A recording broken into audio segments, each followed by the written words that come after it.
मैदान में अन्ना हजारे को गुरु मानने के बाद अभी रामलीला मैदान में लालू को गुरु माना था, तो इनके लिए तो ये कह सकता हूं, मुझे दुनिया वालों शराबी ना समझो, केजरीवाल जी के लिए पीता नहीं हूं पिलाई गई है, और जिधर बेखुदी में कदम लड़खड़ाए वही राह मुझको दिखाई गई है। रोड नहीं तो वोट नहीं, ये मेरे ख्याल से सुधांशु जी को सोचना चाहिए इस विषय में। आपने सारा का सारा फोकस इस तरफ धर्मांधता की तरफ, धर्म के नाम पे वोट बटोरना, मंदिर के नाम पे वोट बटोरना, रोड कौन बनाएगा? आज चलिए, रोड दुर्भाग्य ये है कि जिन मुद्दों पे बहस होनी चाहिए वो नहीं हो पाती, और अगर आप कोशिश भी करते हैं अमीश भाई, तो उनको बड़ी चतुराई से यहाँ पे वोट दिया। तिहाड़ जेल है वो दिल्ली सरकार के अंडर में है, केंद्र सरकार के अंडर में नहीं है। वो तो कह रहे हैं शिकायतें करते हैं, सुनिए, सुनिए, माननीय मुख्यमंत्री जी अपनी ही सरकार से कह रहे थे कि मेरा वेट कम हो गया, उनकी सरकार ने कहा वेट कम नहीं हुआ है।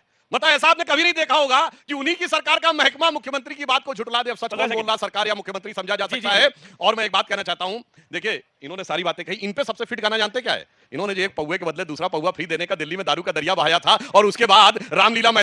तो जय श्री राम दोस्तों, आखिर विपक्षी प्रवक्ता को ऐसा क्या हुआ कि चारों तरफ मच गया हाहाकार। ये डिबेट शो देखने लायक है, तो डिबेट शो को लास्ट तक जरूर देखिएगा। इससे पहले आपसे वीडियो को लाइक नहीं किए तो प्लीज एक लाइक कर दे, और चैनल पर अगर नए हैं तो चैनल को सब्सक्राइब जरूर कर ले। चलिए समय को ना गवाते हुए डिबेट शो को स्टार्ट करते हैं। और अभी तो रुको, बहुत अच्छा हाल है। सभी और बाकी खुशी अमीश भाई कि पहले फेज की वोटिंग हुई, अच्छा रहा, बंगाल में एक अच्छा टर्नआउट रहा, और सबसे बड़ी बात तमिलनाडु ने आगाज कर दिया है बदलाव का।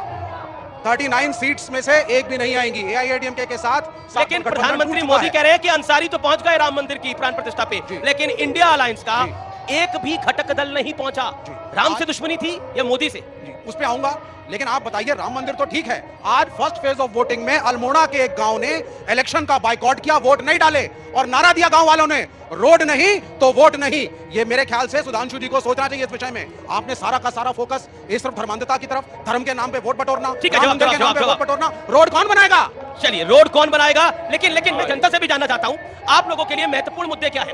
राष्ट्रीय मुद्दे महत्वपूर्ण है या लोकल मुद्दे महत्वपूर्ण है? राष्ट्रीय मुद्दे महत्वपूर्ण है तो हाथ खड़ा करें आप लोग, या लोकल मुद्दे महत्वपूर्ण है? तो दोनों, मुझे लगता है कुछ लोगों के लिए तो कुछ भी महत्वपूर्ण नहीं है, वोट तो डालने जाएंगे ना भाई। तो एक बार ऑडियंस के लिए जोरदार ताली हो जाए। थोड़ा देखिए, लोकसभा चुनाव का पहला राउंड हुआ है, मुझे लगता है कि थोड़ा जोश दमखम दिखना चाहिए। अपने लिए जोरदार ताली बजाइए, इस लोकतंत्र के लिए ताली बजाइए, इस जनतंत्र के लिए ताली बजाइए। मैं आता हूं आपके पास। सत्यप्रकाश जी, प्रश्न ये है कि आप इस बार मोदी को नहीं आने देना है, चाहे कोई और आ जाए। ऐसी बात नहीं है, वो इतने घबराए हैं, इस तरह से उन्होंने गाना सुना है ना, क्या ख्याल है आपका? तो मैं पूछ लूं, ये तो फिसल गए ओहो, और मोदी जी निकल गया हा हा। तो मोदी जी जिस नेतृत्व को इस धरती भारत पर काबिज कर बैठे हैं, वो पूरे भारतीयों के आत्मविश्वास के साथ बैठे हैं। अगर कश्मीर से लेकर के कन्याकुमारी तक एक छत्र कानून और संविधान और लोकतंत्र का राज, आज लोकतंत्र पे विश्वास व्यक्त किया जनता ने, तो लोकतंत्र की संध्या पर पूरे भारत को एक शुभकामना है।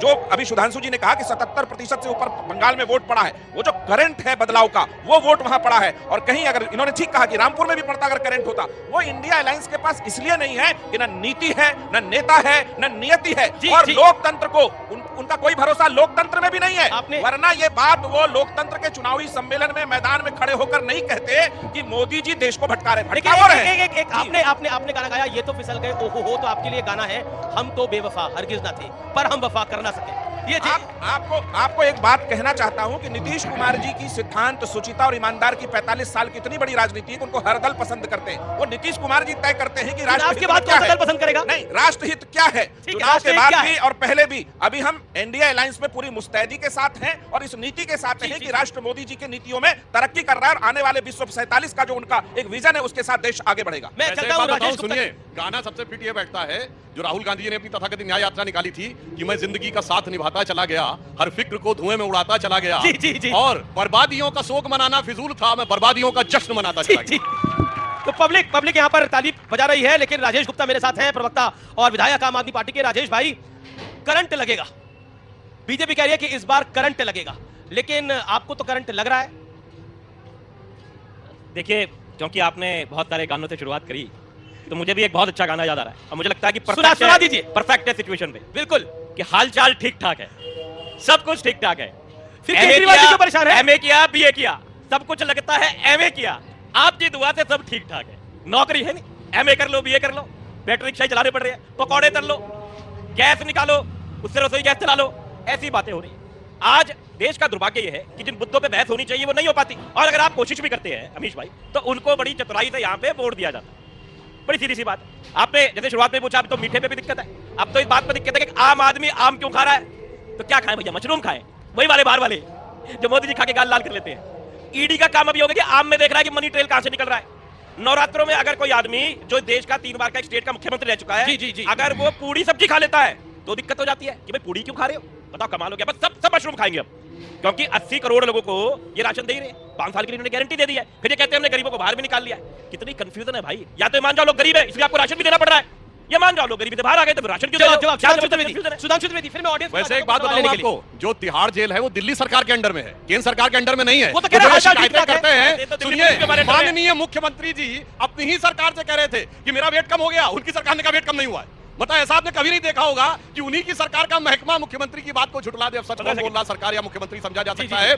और मैं एक बात कहना चाहता हूं, देखिए इन्होंने सारी बातें कही, इन पे सबसे फिट गाना जानते क्या है? इन्होंने जो एक पौवे के बदले दूसरा पौवा फ्री देने का दिल्ली में दारू का दरिया बहाया था, और उसके बाद रामलीला मैदान में अन्ना हजारे को गुरु मानने के बाद अभी रामलीला मैदान में लालू को गुरु माना था। तो इनके लिए तो ये कह सकता हूं, मुझे दुनिया वालों शराबी न समझो, केजरीवाल जी के लिए पीता नहीं हूं पिलाई गई है, और जिधर बेखुदी में कदम लड़खड़ाए वही राह मुझको दिखाई गई है। राजेश गुप्ता देखिए ऐसे तो कहने को तो दिल्ली पुलिस के आगे भी दिल्ली लगाया, क्या वो हमारे अंडर में है? तो हम तो बार बार कहते हैं, सबको बताया कि एलजी साहब के अंडर में आती है तिहाड़। अब वो दिल्ली प्रशासन का तो उसमें कुछ है नहीं, तो आप लोग जिस तरीके से इसको घुमा रहे हो, अभी तो आप बता रहे थे हाल-चाल ठीक-ठाक है। अभी तो आप बता रहे हैं हाल-चाल ठीक-ठाक है। मैंने जनता की तरफ से कहा कि हाल चाल ठीक है, गाना इस बात के ऊपर था, बच्चे ऐसी पिक्चर को देखे। ठीक है, सवाल कई सारे सवाल हैं। ओके जी। विपक्ष पहले बोलता था मंदिर वहीं बनाएंगे, तारीख नहीं बनाएंगे। अब जब मंदिर भी बन गया तो विपक्ष को इसमें भी हो रहा है कि अरे मोदी जी तो राम मंदिर पे वोट ले रहे हैं। आज प्रधानमंत्री मोदी ने भी बोला, विवेक, इस बात की बात कि अंसारी आए जिन्होंने मुकदमा करा, लेकिन आप लोग नहीं गए, क्यों? देखिए, मैंने सवाल पूछा, मोदी से बैर है या राम से बैर है? देखिए, राम से किसी को बैर नहीं है, लेकिन भाजपा के इवेंटों में हम नहीं जाएंगे। हमारा मानना है कि शंकराचार्य की इच्छा के विरुद्ध जिस तरीके से आपने राम मंदिर में प्राण प्रतिष्ठा करी, वो सिर्फ एक इलेक्शन गिमिक था। 2024 के लोकसभा के चुनाव का आगाज था भाजपा की तरफ से। ये पहली बात। दूसरी बात, प्रधानमंत्री का काम, सरकार का काम डेवलपमेंट करना है, इंफ्रास्ट्रक्चर बनाना है। आप स्कूलों की फीस सस्ती करिए, कॉलेज की फीस सस्ती करिए, प्लेसमेंट सेल कॉलेज के स्ट्रॉन्ग करिए, एम्प्लॉयमेंट दीजिए। This is the job of the prime minister. I don't want a prime minister जो सिर्फ मंदिरों की बात करे। मंदिर प्रेरणा के स्रोत हो सकते हैं, लेकिन मात्र मंदिर दिखा करके अगर वोट मांगेंगे तो ये आगे नहीं चलेगा। एक चीज और 10 सेकंड मेक श्योर बोला। देखिए, ये 140 करोड़ का देश है और पढ़े लिखे नौजवान हैं। हमारे देश में एजुकेशन सस्ती रही है, सब पढ़े लिखे हैं। We don't want cult leaders, चाहे पाकिस्तान